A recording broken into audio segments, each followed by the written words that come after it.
প্রিয় মুক্তিকামী ছাত্র জনতা, আমরা দেখতে পাচ্ছি যে আমাদের এই অভ্যুত্থান এবং বিপ্লবের পরেই দেশে অরাজকতা নাশকতা করছে ফ্যাসিস্ট এবং তাদের দোসররা।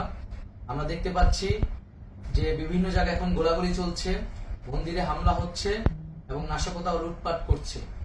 আমরা মনে করি আমাদের যে ছাত্র নাগরিকদের অভ্যুত্থান তাকে নস্যাৎ করার জন্যই পরিকল্পিতভাবে এই ধরনের ঘটনা হচ্ছে। আমরা মুক্তিকামী ছাত্র জনতাকে সজাগ এবং সতর্ক থাকতে আহ্বান জানাচ্ছি এবং আমাদের যে অন্তর্বর্তীকালীন সরকার, আমরা সেই সরকারের যে প্রস্তাবনা 24 ঘন্টার সময় নিয়েছিলাম, জরুরি পরিস্থিতি মোতাবেক আমরা এখনই তার একটি রূপরেখা ঘোষণা করছি। আমরা সিদ্ধান্ত নিয়েছি যে সর্বজন গ্রহণযোগ্য আন্তর্জাতিক খ্যাতিসম্পন্ন নোবেল পুরস্কার বিজয়ী ডক্টর মোহাম্মদ ইউনূসকে প্রধান উপদেষ্টা করে অন্তর্বর্তীকালীন সরকার গঠন করা হবে এবং ডক্টর মোহাম্মদ ইউনূসের সাথেও আমাদের কথা হয়েছে।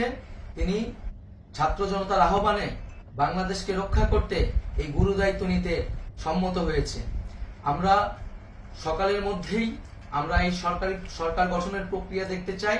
রাষ্ট্রপতির কাছে আহ্বান থাকবে যে দ্রুত সময়ের মধ্যে ডক্টর মোহাম্মদ ইউনূসকে প্রধান উপদেষ্টা করে অন্তর্বর্তীকালীন সরকার গঠন করা হোক এবং এই অন্তর্বর্তীকালীন সরকারের বাকি সদস্যদের নামও আমরা সকালের মধ্যে ঘোষণা করব।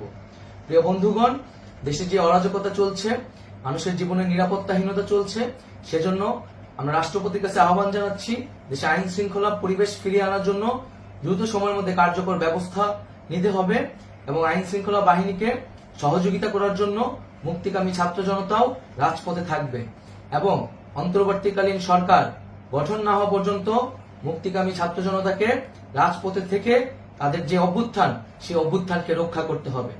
প্রিয় বন্ধুগণ, আমরা রক্ত দিয়েছি, শহীদ হয়েছি। আমাদের যে প্রতিশ্রুতি একটি নতুন বাংলাদেশ গঠন করার জন্য, সেটিকে আমাদের অবশ্যই বাস্তবায়ন করতে হবে এবং অবশ্যই ছাত্র জনতার প্রস্তাবিত সরকার বাদে কোনো ধরনের সরকার কিন্তু মেনে নেওয়া হবে না।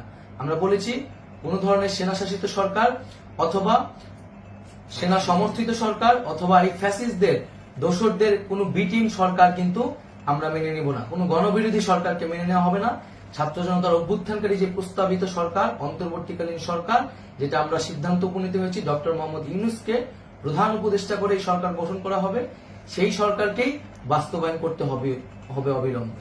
আগামীকাল সকাল থেকে সকলকে আহ্বান জানাচ্ছি রাজপথে থাকার জন্য এবং আমাদের যে সাম্প্রদায়িক সম্প্রীতি এবং রাষ্ট্রীয় সম্পদ রক্ষা কমিটির ঘোষণা হয়েছে বৈষম্যবিরোধী ছাত্র আন্দোলনের নেতৃত্বে, সকল পাড়ায় পাড়ায় এলাকায় এলাকায় সেই কমিটি পাহারায় থাকবে। আমাদের সংখ্যালঘু কমিউনিটিকে আমাদের রক্ষা করতে হবে, রাষ্ট্রীয় সম্পদ এবং এই দেশকে রক্ষা করতে হবে আমাদের।